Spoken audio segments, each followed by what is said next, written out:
Hello, hello. Welcome to the SEO party. I'm Timmy. We have Naveed producing, and joining us is Alex. Alex, how's it going? Good. How you guys doing? Happy New Year. And Likewise. ready for some SEO action. Oh, yeah. Absolutely. Yeah, I think it's going to be a good one.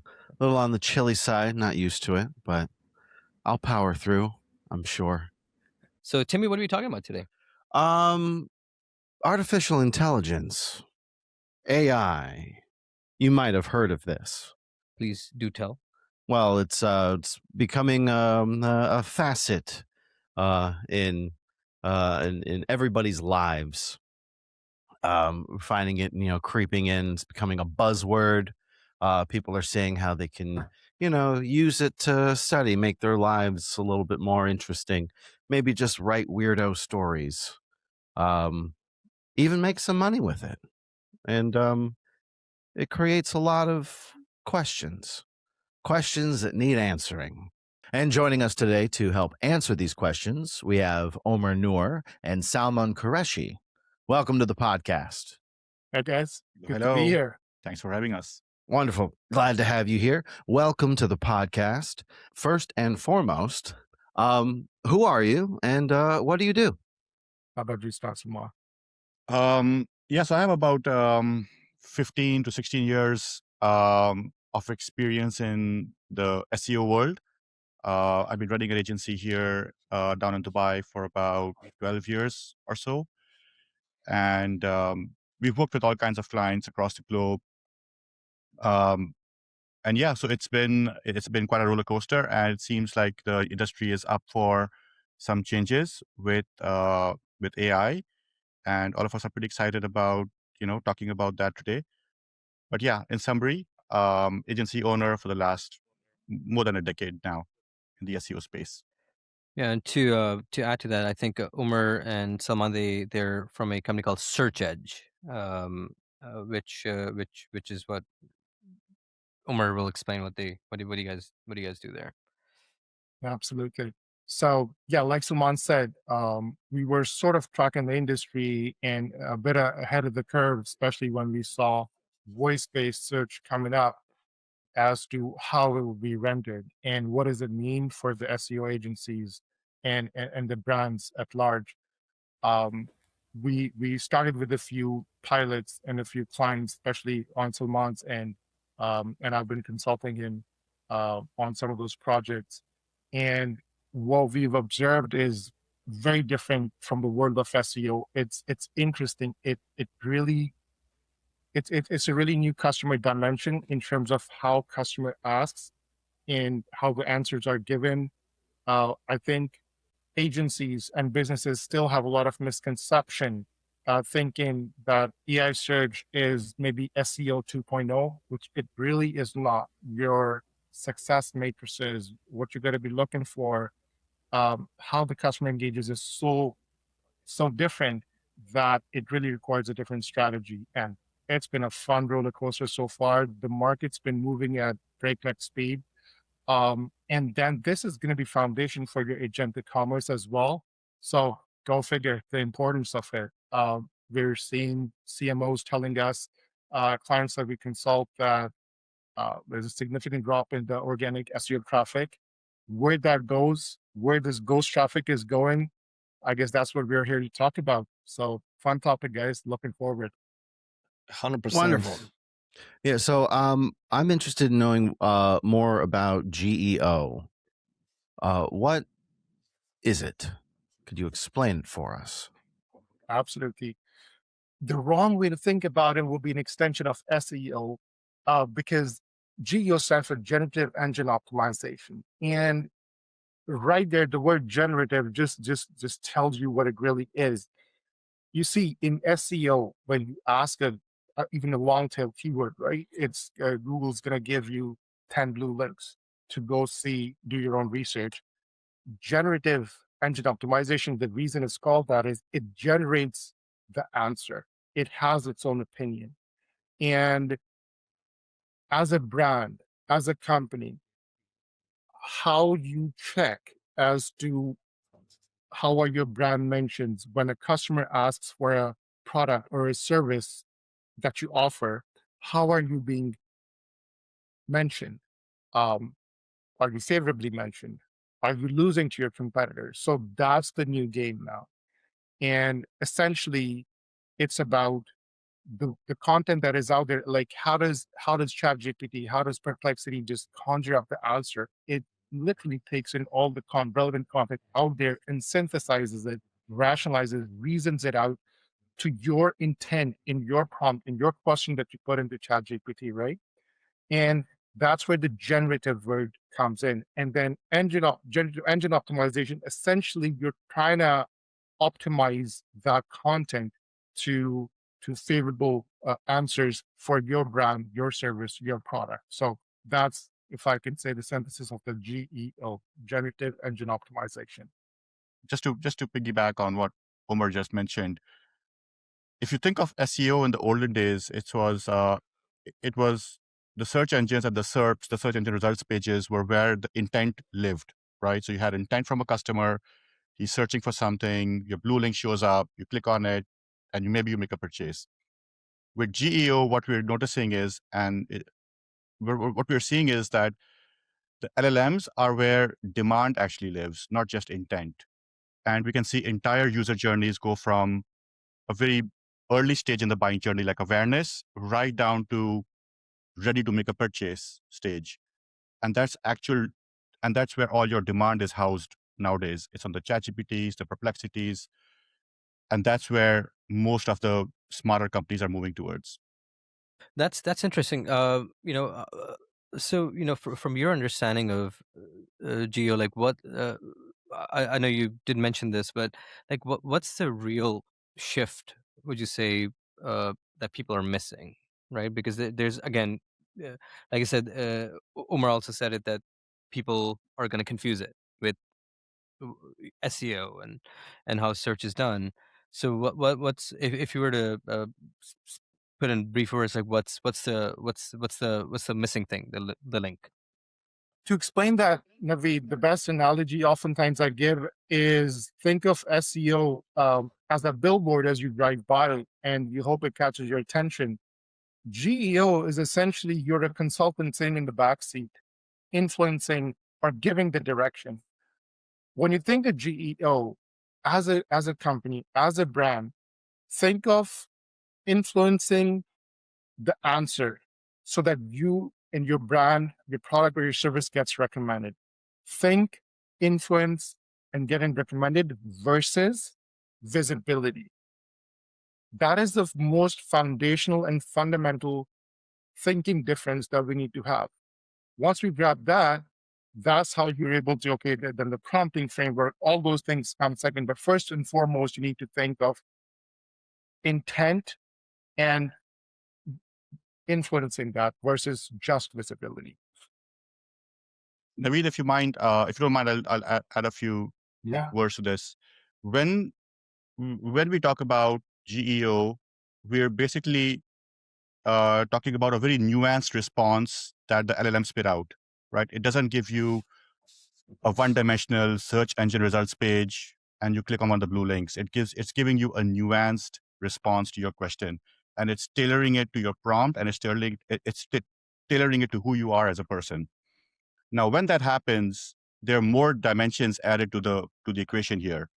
And the biggest one is obviously sentiment. So if you're being suggested as the best, but there's a sentiment attached to you which is slightly negative, then it's pretty much as good as not showing up on number one in the first place. So it's very important for us to not only think about rankings, but think about this holistically. Like, what are the LLMs saying about our brand? What is the sentiment around it? What's the emotion behind it? And where do we as a brand stack up against all the other competitors out there? So that's a very multi-dimensional approach as opposed to just a 10 blue links, which is pretty one-dimensional if you ask me. And that's why it's not just an incremental progression from SEO to GEO. It's orders of magnitudes in terms of difference, in terms of how LLMs work, how they suggest responses, how they refer companies. And if you've noticed, any traffic or leads that come in from the ChatGPTs of the world tend to have a higher conversion rate because people are treating that as a referral. It's pretty much as good as a referral from a friend. And that's exactly how the LLMs are portraying your business, the sentiment around it. So that's why it's an entirely different ballgame now. It's not just an evolution from SEO to GEO. So it's not about rankings anymore. Exactly. Not about Exactly. rankings anymore. Yeah. It's recommendation, winning the answer. And just to drive that point home, actually, and what KPI to measure, right, Navi? It's let's take an example. Let's say you're a SaaS, let's say you're a CRM company, right? You're getting your brand mentions. But if you're getting the brand mention in the context of, oh yeah, it's a good beginner level CRM or generalist CRM, well, that's bad for you, right? If you are in a specific niche, you don't want to be branded as a beginner level CRM. So, in SEO, it was nouns, right? CRM, this, that. Now we're playing with act, right? Those qualify the intent, where the brand or how we want to be placed in the market. What do we want the customers to think? What are the customer decision nodes? And at those moments, what is AI telling the customers? First of all, having a finger on the pulse of that, then being able to measure that, and then being able to influence that through your content strategy and everything. We can get into that later, but that's how we'll describe it. So I have a question for that because, for years, I mean, we structure sites on the architecture to know exactly what keyword to focus on, and then give it a topical authority. And then we also have Google saying, "Hey, don't follow the suggestions because a lot of people saying, oh, put the short description on top and bullet points about this and that." But to be honest, even on a user experience, because we build a lot of pages and stuff, from a user experience perspective, when you break the content like this, people tend to stay there longer and find exactly what they need better. So it works for users and the AI, the AIs, So how do you think we need to start? Like for me, we used to start with an architecture, put in a keyword. Now we have a topic.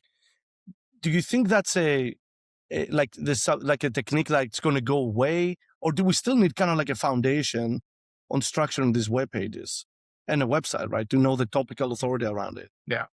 First of all, great question, and I know Salman will have 2 cents on that as well. Let me take the first crack at it. We definitely need to think that our marketing, our website is for 2 audiences: one human, one machine, 100%. Because very soon, actually already, you have the AI agent in the middle, AI layer in the middle that is recommending on behalf of us. So if it doesn't know, it's as good as not having that capability, that USP that you believe your product has, or your existing customer knows you have, but your prospective customer does not know you have, right? Now, previously, the way we would structure a website was let's talk about a typical portfolio or even a catalog website. So these are lines of businesses, these are service businesses, and any human can, sort of go through that. The way you want to have it for the ideal parsability of LLMs is to have it intent driven. Given whatever the intent of the customer is it able to navigate through your website and be able to figure out the response? And to that end, let's say you're an e-commerce website or even a service. You want to have the context of what the product is, what is the use case, what is the benefit, and what is the USP in a relevantly contextual format, in a long format. If we are just saying, okay, these are 4 categories, this is how we branch our business, AI doesn't care. It needs to know what, why, how, what's different, because remember, it's recommending on the customer's behalf who asked the question. So you need to give it all the reasons why you versus your competitor. So the organization of the website has to be that way. Now, there's some tools that have come up, such as LLM.txt, which is kind of a roadmap or a guide map that tells LLMs, hey, this section of my website is about this. If you want questions about customer service, go to this page or the section of the website, right? That kind of helps LLMs to navigate how to find the right pieces to come up with the answer that the customer has asked. But frankly speaking, an evolving field. Some people they're advocating creation of a knowledge layer. Those are for some of the enterprise level websites. But I think for a medium to smaller size catalog and portfolio websites, you can get away with just having an LLM.txt file that tells contextually which it's kind of like robo.txt file that we had, right? But one thing I can just finish off with is have the contextualized information around whether that's a service, whether you're a window cleaning company or whatever, have a contextualized knowledge on that for the LLMs to pick up. Yeah, so a quick piggybacking on, again, Umer's comments. So the first thing that we would want to do as a business, and I'm going to just take a step back in the process, GEO is forcing businesses to move closer to the customer, right? And really understand the customer better, as opposed to what we used to previously do in SEO. In the SEO days, we would just care about the keywords that the customers are searching for. The keyword tool will spit out the best high search volume keywords. We will optimize for those keywords and boom. But now GEO is really forcing businesses to have your heart at the customer's, have your ear to the customer's heart, so to speak, and figure out what are the conversations, the pain points, the desires, the fears that your customer has. And then once you understand that, you can design a prompt framework, where you can start aligning those prompts, which are aligned with your business, obviously, because you've now understood your customer much better, and then optimizing for those conversations that are happening on the LLMs. So we see a lot of talk about having bullet points, using tables. All of it is true, but the objective of all of that is to make sure that your content is embedding itself within the conversations happening online. And the better you do that, the more you will succeed when it comes to GEO. But Kat, I want to add something here. So, I mean, from experience working on multiple websites, like I think when you, even before the AI phase and stuff, if you wanted your site to actually rank and have a better topical authority, you kind of have to do that, right? Like you kind of have to answer what your audience and write the correct user intent. So for the people that were already doing that, that doesn't change much, right? I mean, maybe changes, maybe adding, maybe expanding more of the content. So like, give me an example so I can understand. Like, so if I have a website that I sell, I don't know, let's say like web services, right? Do I answer this intent within the content there? Or do we create like support content, like blogs or sub pages that we can expand on this content? You know, I just want to give a better vision for people that you know, they already have existing sites. Like, how can we make that better, you know? Umar, if you don't mind, can I just take a first stab at that? So with SEO, what we normally do is we look at the keywords, we look at the traffic, and we try to optimize the user experience and the content to hit those pain points of the customer and lead them through a call to action to take an action on the website, right? Now, when we're talking about GEO, we're actually tapping into conversations. So for instance, if you have a blog post, it has an H1, H2, H3 structure. It has 1,000 words of content. Everything is great. And what we've noticed is that if we distill that blog post into a very short 2 to 3 line summary, which just answers the question right off the bat. So without making the user read 1,000 words of content, you're saying, hey, if we're short on time, here's the gist of what we're trying to say. And then that follows up with the blog post. And we've seen that in our experiments and in our testing with our clients and everything, that has a massive increase in visibility on LLMs, just that one change. And the other thing that I've seen a lot of companies do incorrectly is that they look at ChatGPT or GEO and they go on a content creation spree. They just go crazy with creating blog posts, services pages, area pages, and they flood their sites with dozens of these pages. But that doesn't work because those pages are not aligned with the conversations, which is thinking that you need to do, research that you need to do to really understand what is this page supposed to solve? What kind of conversation would this page embed itself in and be cited for? And if we ask ourselves that question, it really helps us develop useful content rather than just spitting out content randomly with blog posts and services pages and area pages. So yeah, Umer, please go ahead. Wow, beautifully put. And if anything, I can show you guys a quick example. Naveed, am I good to share my screen? Does that work? Yeah, it does. It does. Mm-hmm. Go ahead. I'll just drive that point home to concretely what it really means. Let me get this ready and let me know when you guys can see it. So when Salman talks about being really customer centric, being, having your what did you say, ear at the heart of the customer, we're talking really granular level. Knowing, if it's too small, I can zoom it up a bit, but knowing what your customer types are. First of all, not all customers are the same for none of the businesses, right?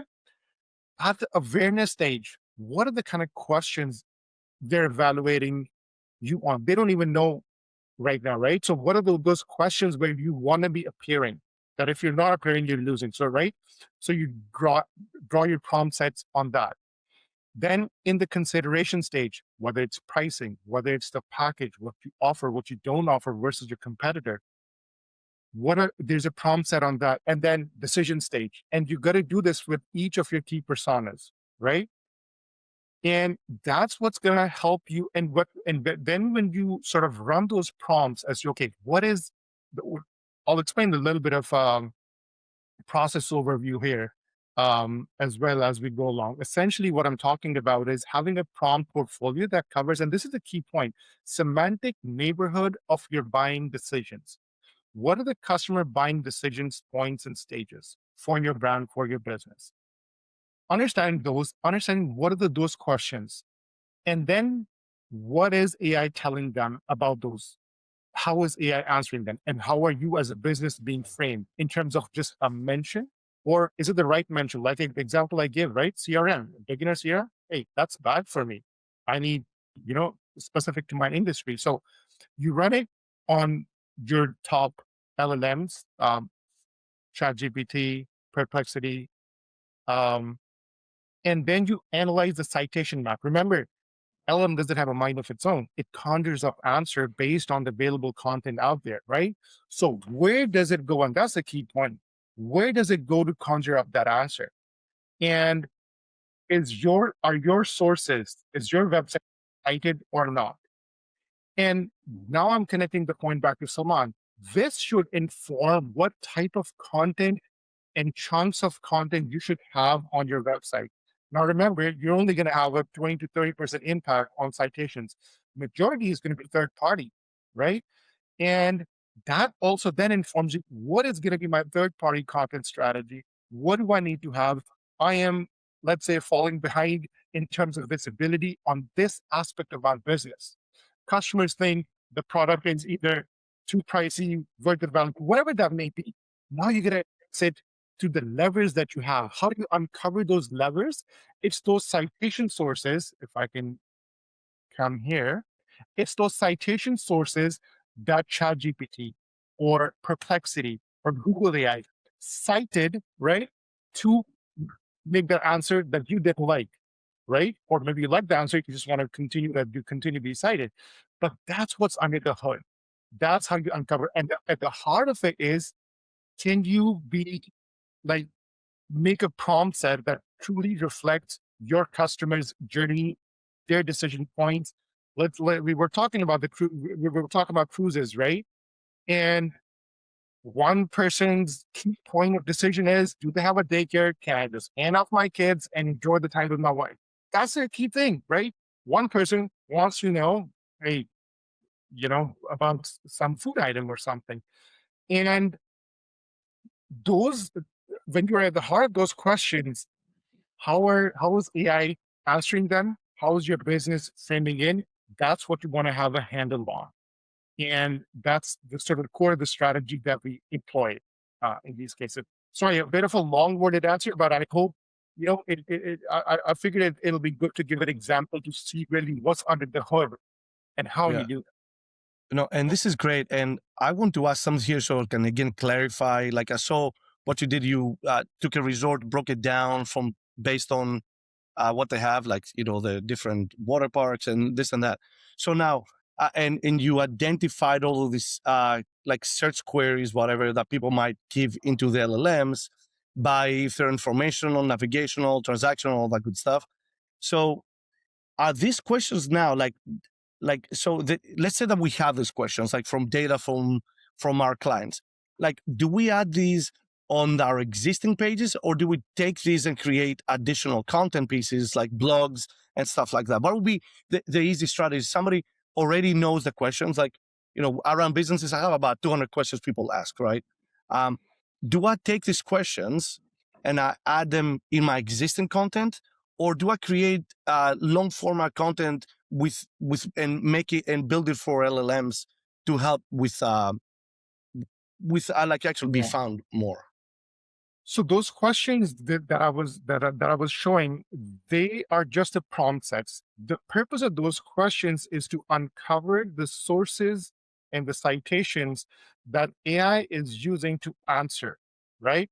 Now, Yep. if I see that I'm not doing so hot in that answer, then I come to the stage that you're talking about, have an FAQ body that talks about that for my brand in a favorable way that I have got the goods to deliver on that. So those questions don't go on the website. Those questions are plugged in to an AI visibility tracking platform. SEMrush is offering one. Profound there's a bunch of tools out Yep. there. It's in the olden days, it's like cracking your keywords, right? How are you doing? Exactly the same. Now you need to be cracking prompts. How am I doing around these questions? Because these questions are the heart of my market share, right? And not just what you offer, where you want to be. You want to beat your bigger competitor. Okay, what domains are they winning at? How do I make that place in the customer's mind that I have better goods or better delivery or better product?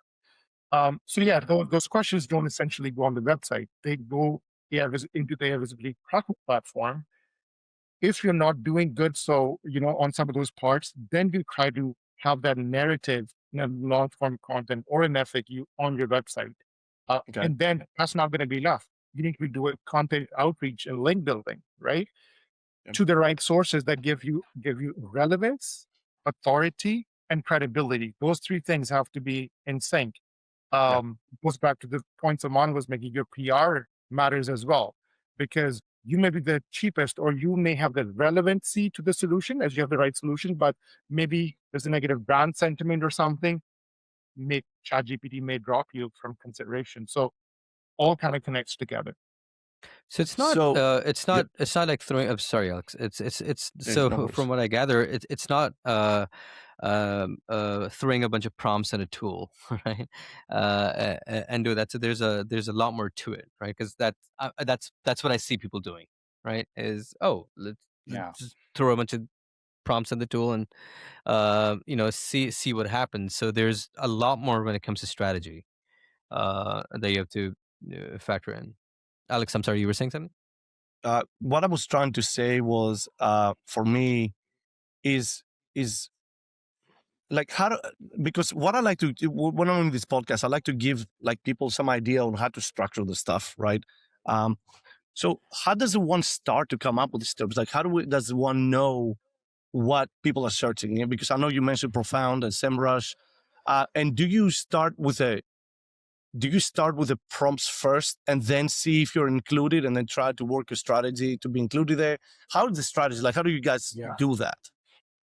So, like, I want to just drive this one point home, and I think if I'm able to just drive it home properly, this would clear up a lot of questions. In standard SEO in the standard SEO world, for instance, we would have a page of content with keywords in it, H1s, H2s, and a FAQ section. Now, if we look at the FAQ section, the purpose of that FAQ section was to stuff keywords in the content, right? So if a dentist would ask, how much would a dental implant cost? We would say, we'll give a one paragraph answer, and the actual answer would be, get in touch with us and we will let you know. So there's actually no answer in there. Yeah. What the LLMs are forcing businesses to do is to actually answer the question people are asking. Yeah. So you'll say, if you want a dental implant, it's going to cost you between $500 to $1,000. That's a direct answer. And a lot of times with businesses, what we're seeing is that when we look at their content, their websites, they already have a decent amount of content in most cases. All it requires is an enrichment of effort to make sure that it becomes palatable by the LLMs. And in some cases, we want to go and create more pages, we want to create more citations, but all of that comes from the strategy. And the prompts is the second step. To answer your question, Alex, the prompts is step number 2. Step number 1 is sitting down with the business owner and asking him, what do you care about in your business? What aspects of your business are critical to you? What kind of sentiment is critical to you? Are there any competitors that you want to be stacked up against? And so back in the day, we would ask customers, like, what are your 10 best keywords that you want to rank for? And then we would go off and we would spin off 100 more keywords from there. In today's world, we are sitting with clients and not saying, what keywords do you want to rank for? We're saying, what do you care about? What do you care about in your business, in your industry? What matters to you? And then we develop the prompts as a phase 2. If we don't do phase 1, the prompts would not work, and it will not uncover insights that are actionable and would move the needle for the client. Sorry, Umer, please go ahead. No, perfect. I don't need to say anything. That's exactly beautifully put. Those prompts are nothing but to uncover the decision moments of that customer. And if you win those answers, you're going to win market share versus your competitors. And if you don't get to the heart of it, don't get to the prompt side. Unless you understand, this is their top product, this is their top seller, this is their bottom seller right now, but they want to edge up versus compete. This is how they gain market share. This has been their core offer, and right now it's declining. Let's go check the sentiment on that.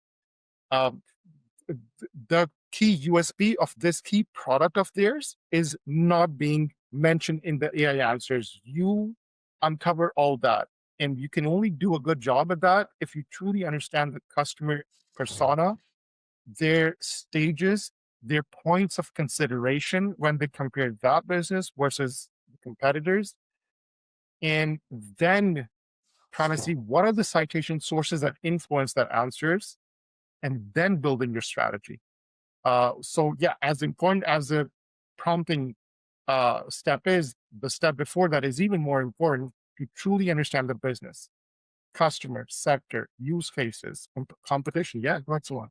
Yeah, Alex, I'll throw in a nugget which I think most businesses would find super, super beneficial. If you put in a prompt in ChatGPT and be like, give me the top 10 resorts in XYZ area, and you see your business is not number 1 or it's not being cited, you can literally follow up that prompt by saying, tell me why this website was not suggested as the number one result. Yeah. And if you do that across 3, 4, 5 platforms, you distill all the answers, and ChatGPT and the LLMs will tell you exactly that you don't have enough customer reviews, or you're not very good in this aspect of the business or that aspect of the business. It will literally tell you where you are dropping the ball. You can take all those responses, distill it, and come up with a content strategy, which would literally for most businesses would only take a few weeks to implement, and boom. Yep. And that works like anything, silver bullet. And I wanted to add something because you said because earlier on, before the AI stuff, we had Google would give us the feature snippets on top with pricing and stuff like that. And when I'm working with a lot of people, what we try to do is we try to actually, I've seen people do all the research and they put the pricing in image graphics versus an actual HTML table, right? Or and the other thing that I know that I hear a lot of businesses do is a lot of times they do not want to give the price out, which is not. It's something, in my opinion, that's kind of crazy. We work with a local company that does limo services, right? And one of the suggestions their SEO team had was, hey, let's create about a page that, okay, you come to Orlando, you don't know what's going on, right? Like, let's create a page about what are your options to go from the hotel, the airport to the hotel and move around, right? So the SEO community did an amazing job with research. I mean, it was a great piece of content. And the client actually didn't want to put it on the site because they didn't want their pricing on the website, and even though they were giving ranges, right? So a lot of times, I think old school model, and I see this with a lot of dealerships where they're like, oh, hide the price of X like vehicle. It's like, bro, people will search around, right? When I'm searching, I need to know how much I'm about to pay, right? If you hide your price, sometimes I won't even call. I won't even bother, right? Because it's just not clear, and I feel there's a game behind it, right? So transparency on the pricing is important, and actually structuring the pricing correctly on the pages clearly helps with Google searches and with LLMs 100%. Actually, Alex, a quick reflection on that, because we do consult a lot of B2B enterprises, and a lot of times they're channel-driven businesses. Now, you're talking a distributor who also has an e-commerce website, right? Now, a lot of times these are bulk buys. These are seasonal bulk buys. And for the right reasons, they don't show the price because it's upon quotation.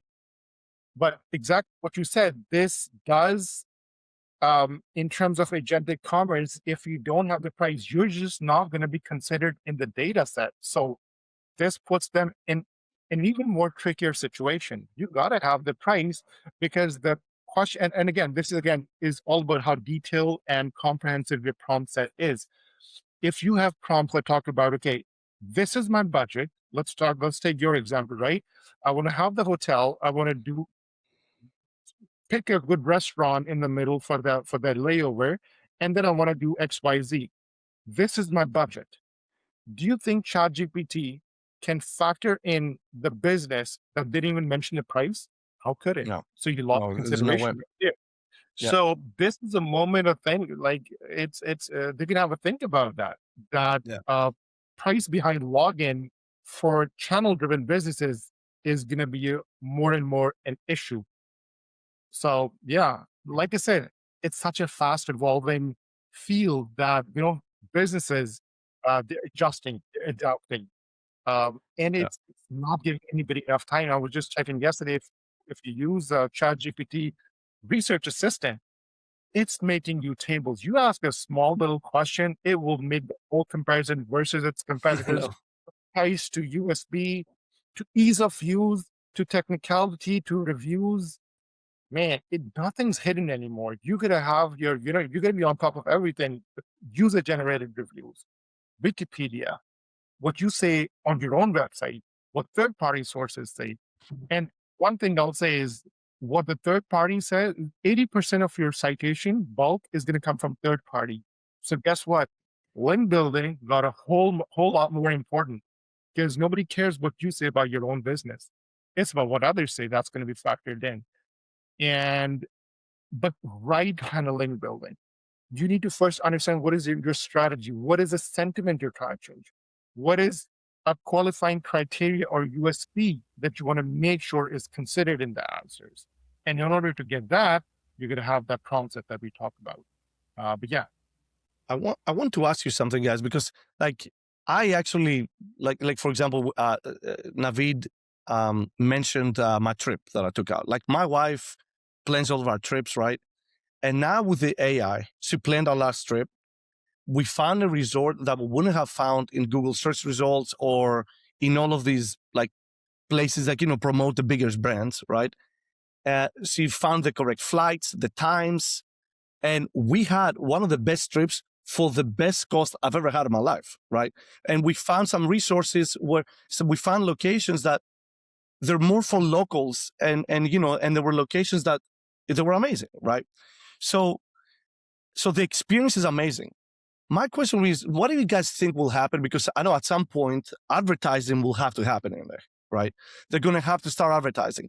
Right now, the AI cares, like initially, like how Google did it. They would care to give us the best like the best result, so we can keep using the platform, keep coming back. So what happens now when I can with $10 come up in the list, and now how is that experience? Like, I just feel like it's just a time bomb before they destroy that experience. Oh yeah, good question. So I would call we are in a pre-monetization stage. That said, the monetization stage, as and when it kicks in, and it's going to kick in, it's just a matter of time. When it kicks in, if the modality is going to be different. You see, I mean, with Google Ads or Shopping Ads, it made its recommendation with the relevance to the keyword, right? That's how you said of, Shopping Ads. However, in an organic recommendation, if within that recommendation there's an ad, well, that's conflict of interest. Do you think people will trust ChatGPT if the answer it gives is not based on your intent or what you wanted? In this case, the right resort, the right restaurant, the right to vacation package, but based on the fact that it's the hotel or whatever paid an X amount of money to Google, and now you're being given that answer. It defeats the whole purpose, right? So it won't be the same. It'll be different. Maybe it'll be something like just in-app ad, but if they start to make relevancy to your prompt and ad, well, that's a downward spiral. And as I see some of the thought leaders talk about that, it'll be a different path. Otherwise, it just defeats the whole purpose. Yeah, no, 100%. I'm afraid, like what I'm afraid is like they start pushing organically listings that have ads. So there's always, that's the one problem, that when you don't understand how they do things, maybe they prioritize X businesses because they do have an ad budget and stuff like that. Yeah. And that's easy for them to do in their algorithm without us knowing, and still tricking us to believing that. It's gonna be a difficult game for a while. But Alex, that raises probably the most important point, and probably something that we tell the clients. Get started with it. Sure, we're not at the agentic commerce right now, and we don't know how some of those things will pan out. But the earlier you get a handle on how AI is viewing your business, you start for an e-commerce business, that may be fixing your shopping feed, right? For a portfolio services business, that may be about, is your USPs coming through right? How are you doing versus your competitors? Get started. If you're in the game, then you can pivot. We don't know how the monetization phase is going to look like, but I can tell you what, companies that are ahead in the journey, at least in terms of their AI visibility, how is their brand sentiment across the different customer decision moments, will be able to pivot and be able to, grab the opportunity versus at the end of the day, think about even for agentic commerce, the transaction is just the bottom of the funnel. But at the top, AI is still analyzing, is this the right business to recommend? Does it meet the criteria that this customer asked me to meet? So once you have those things met, then the transaction piece, whether organic or monetized through ads, that's just a modality. So my advice to businesses generally is get started. This is not going to be time lost. You'll be able to pivot quicker as soon as it's monetized. Salman, let me know if you want to add to that. That's a great point. And I will add another dimension to this. And for that, I will roll the clock back maybe 10 years. And when we started doing Google ads, Meta ads back in the day, our ROI on those ads was exceptional, right? We had low cost per leads, we had good quality leads, with good quality traffic. Now the market has become super messy. Google is trying to game the system too much. You have a lot of AI and spammy stuff happening, and the cost per results or the ROI on campaigns is not as good. So even in a case where LLMs start getting monetized, you would still have about a year to 2 years before it gets really ugly the way Google did. And that's an exceptional opportunity for businesses. Even after monetization, it's an exceptional opportunity for businesses to jump in and really build something of value. And we have Google and Meta. Like if you look at Meta, there were thousands of targeting options in Meta back in the day. Like literally, you could drill down to specifics. If you want to target people who love golf, you can drill down to the type of clubs they would use, the type of shoes they would wear, the type of clothes they would wear. And now, over time, they've made it more and more general because they want to make more money by showing your ads to a wider audience. And that's going to happen with AI as well. But there's going to be a honeymoon period during the monetization phase. And businesses that ride that honeymoon period will have an advantage for the next 10 years. The only negative that I'm seeing so far with a lot of the businesses, my business and other business I'm involved, is the cost per acquisition in general has quadrupled in the past couple of years. Yeah. And the problem is, like, as businesses, you can't truly like quadruple your cost of service. So a lot of businesses eat it, right?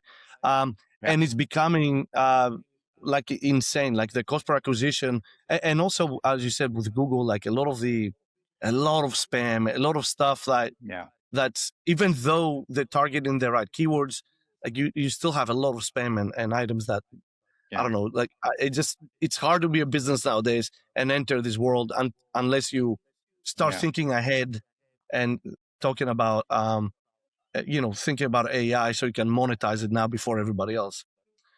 So one thing, if I can add, Alex, one thing I will still add is fundamentals don't change.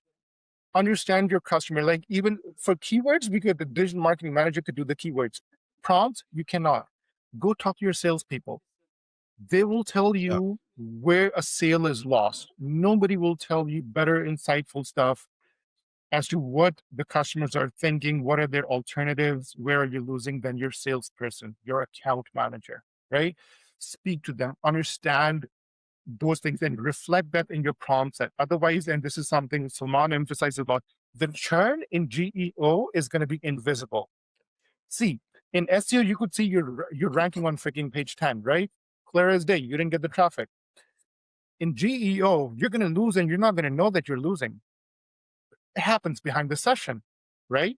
You're just not winning the answers. And this is why it is important to crack what the answers to those questions are, and how are you doing as a business in terms of the brand mention and winning that answer at the first place. Otherwise, like I said, the churn is invisible. And this is some of the two things we do for the clients, not that it's a plug or anything, but first of all, understanding, having this prompt set that reflects their performance and their customer sentiment and decision-making points first and foremost. But when it comes to optimization, because that's where you started with, we look at the website from 4 angles: the readability, or let's say the machine parsability, but even that comes second. The answerability. Do they have relevant content that answers that question? Do they have it in a way and format in the schema, and the header tags are such that it's a quick skim through? And by answerability signal, I mean, does it connect the context of that product or a service to the intent of the customer? This is where you gotta link the product to its use case, to what and why of the customer within your content, right? Once you have those 3 things ready, that's still 20% of the game. 80% of that is what third-party sources that you need to sort of have in your ecosystem. And this is in terms, let's talk opportunity, guys.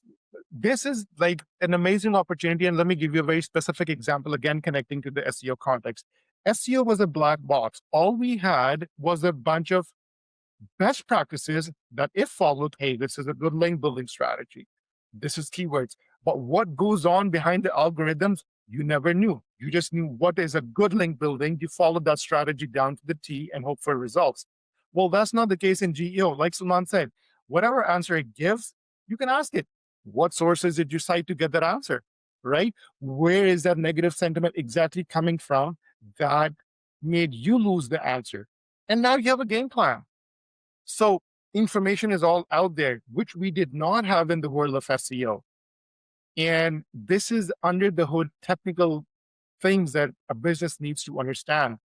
And if done right, it can dominate. It may not be actually as good a business as it really is, but the AI will think it is if it does a damn good job in terms of GEO. And I know that takes things maybe towards a gray hat practice, which we wouldn't recommend. You need to be honest. You need to have a place in the user-generated content reviews, so you're holistically approaching that. Okay. Alex, just one. So when I want to give you just one example from, just one quick example to drive home the point Umer made. So in keywords, I always believe that keywords were one-dimensional, right? So you plug in a keyword, it will give you relevant keywords that are semantically relevant to that keyword. So we recently had a client who are basically double glazing windows and doors installers, right? Mm-hmm. And just by the sheer marathon prompting exercises that we did with that client and trying to figure out who their customers are, we came to the realization that most of their customers are looking for double glazed windows who are living in the flight paths. So if your house is in a flight path, you'll be looking for a double glazed window. Now that's something a keyword analysis would never uncover. It's a pain point which we can only find by just constantly banging our head against the wall, asking the right questions, keep figuring out what the customer's pain points are. And we created a bunch of content around flight paths and how double glazing windows can solve that problem for you. And people were having like mental health issues because of the noise.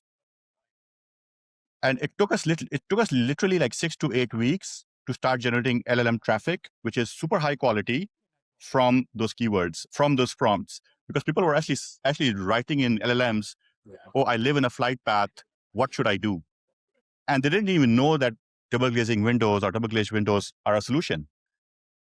So that is what I mean, that there's so many unknowns, there's so many unknowns, which you don't even know about. And we would never know about in the keywords universe, but now we can figure those things out with GEO. We can start uncovering aspects of your business. Yeah, so we can start uncovering and niching. Yeah, and niching within your industry, because nobody's the same. Everybody niches in different things. So if you're in an area that have that's brilliant, actually.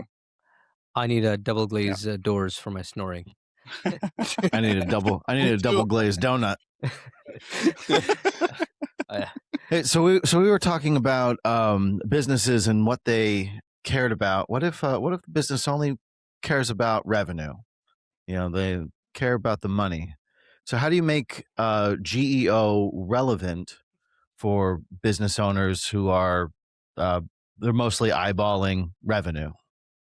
I guess if I sort of take the question apart, at the heart of it is, what is a KPI they should care about that translates into revenue? And in the world of GEO, it is about winning the answer, getting recommended. Is your brand being recommended? And this is something, they will see in terms of their brand mentions across their portfolio of prompts. It would indicate that. B, it would indicate in terms of the leads, the positive and highly convertible leads that they're getting, which is a very good technical point. Now, GA4, Google Analytics, right now is a bit basic in terms of checking what kind of bot traffic is coming to your website. However, there's some tools out there that we employ for some of our enterprise clients that can literally tell you what pages are being crawled to get what answers and where you can change some of those things. But to get to your question, man, it's getting the recommendations. That is the single direct sort of correlation you can build to revenue. Don't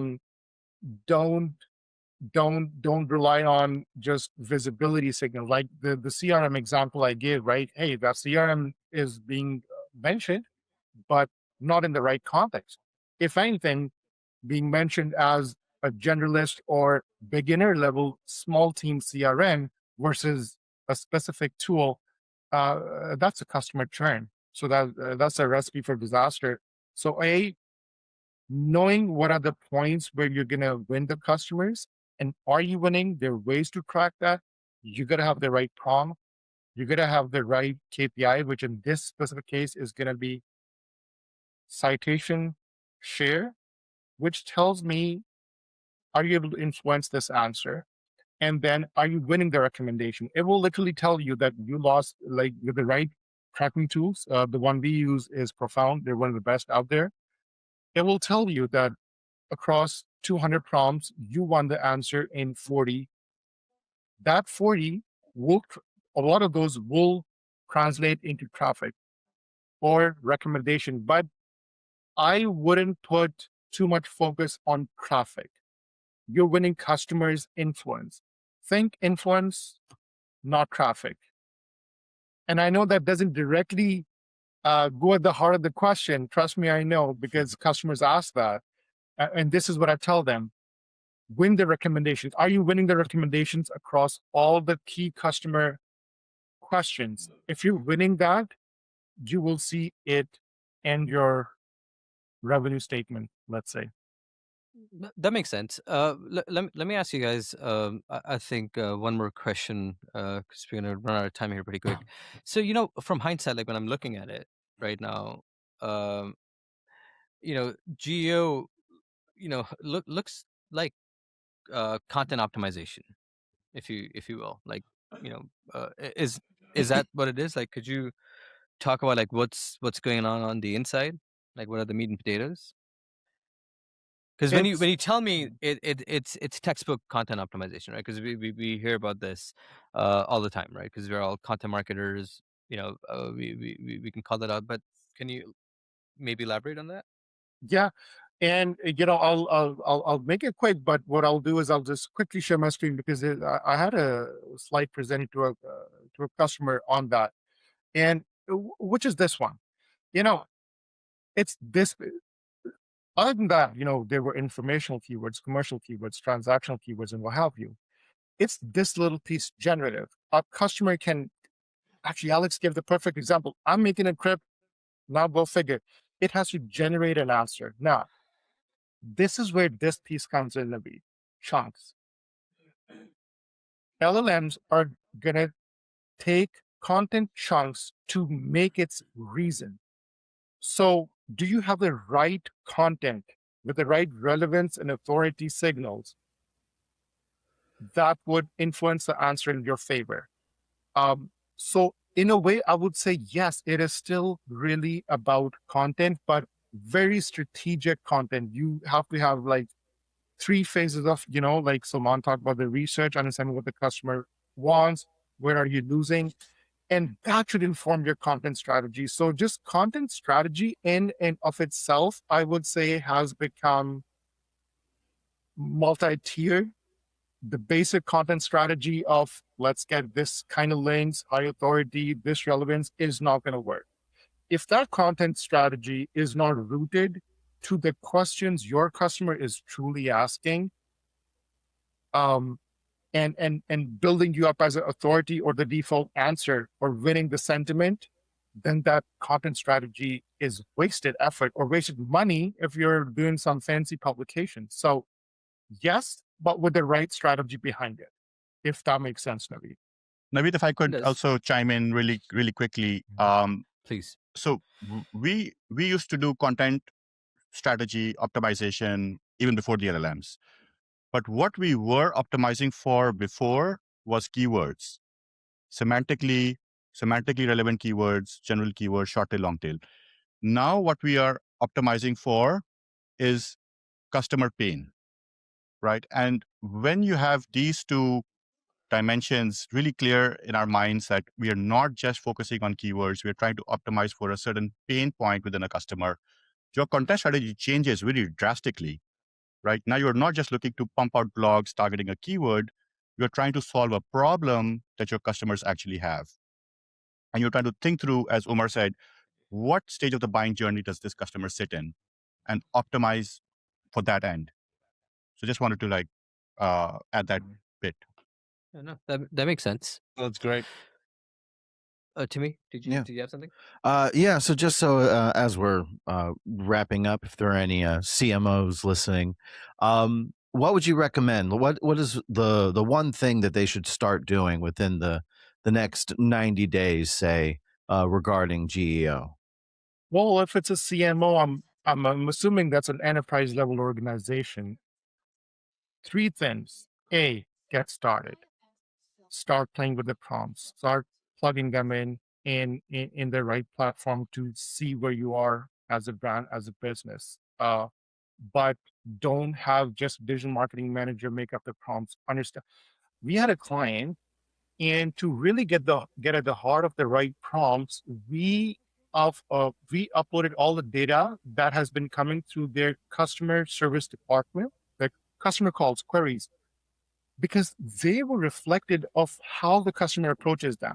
And that informed the prompt set. So go really at the heart of understanding your customer, their touch points, and to have the right framework. And then in terms of content, the companies, even till now, have had different departments. Oh, this is product syndication. This is PIM. This is PR, right? This is third party. They're all sitting in silos because they have their individual functions. Well, guess what? Now it's one session. You mess up in terms of not having the right content about that one product, or your brand having a bad PR around a certain consideration point. You miss one, you lose consideration. So guess what? These siloed content teams need a cross-functional GEO sort of orchestrator to bridge. Remember, I said it's a content chain. The use case, the brand, authority, everything comes into play if you want to win the answer. So your content and marketing teams, you need to break those silos if you want to win the recommendation.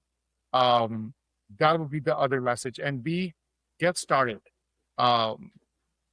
Would be my key message, because it's such a fast evolving field. Things will change, but if you're in the journey, you've got a handle on, what the key prompts are, how are you doing versus your competitors, where you need to fill the gaps. You'll be all right. But it will require, for bigger enterprises, somewhat of an organizational change. The line of business needs to be communicating the right technical specs, USPs of that product, combine that with the PR, detailed specs. Like Alex talked about, if the price is not there, you lose a recommendation. Well, if the spec is missing, and it's often highly spec products where the customers use LLMs and ChatGPT and what have you, if that's missing, again, you lose the consideration, you lose a recommendation. So that connectivity needs to be done in a bigger enterprise. That's another important key lesson. Could you translate that for a small to mid-sized business?